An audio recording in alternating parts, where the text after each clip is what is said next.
Form hasn't been necessarily a huge priority in my planche training.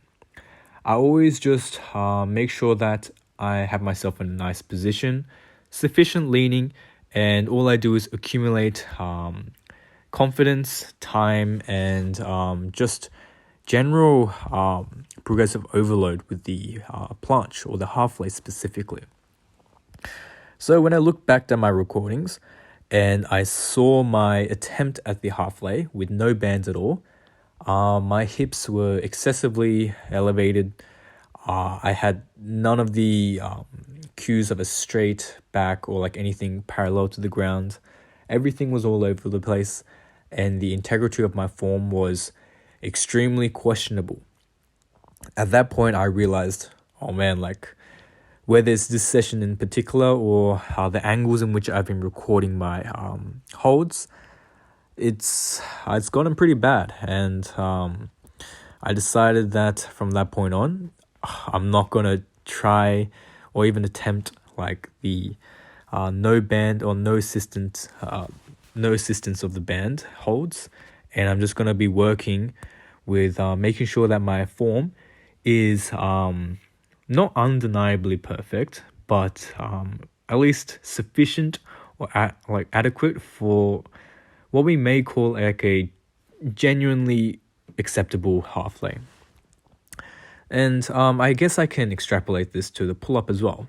So yes, while my whole chin is completely over the bar, my bicep is quite literally touching my forearms, my back is rounding. My upper back is almost in like a protracted position rather than a retracted scapular position, which is more necessary for the use of my upper back and my lats. It seems like at the top of the movement, due to my rounding of my back, I am starting to just rely heavily on my arms, or at least maybe my arms are more dominant, hence the rounding of my back. I think that's the more appropriate explanation. However, I'm not sure to what extent it's acceptable or inevitable. At what weight can you say that, you can maximize your control of retracted, perfect positions? I cannot tell. I wouldn't know. And all I could say about form in a holistic view is if your form isn't good, it's probably because you're not strong enough.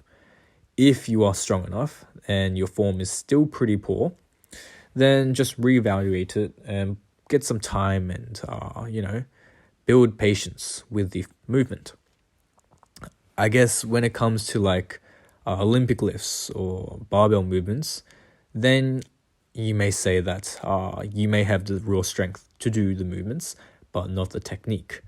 I think with the planche, technique and strength go hand in hand. You can't have, I find it very difficult to say that you can have very strong, or you have the strength for the planche, but not the technique, because it is through building technique and through your constant adaptation towards the planche general form that you get stronger at it. You build strength through the technique.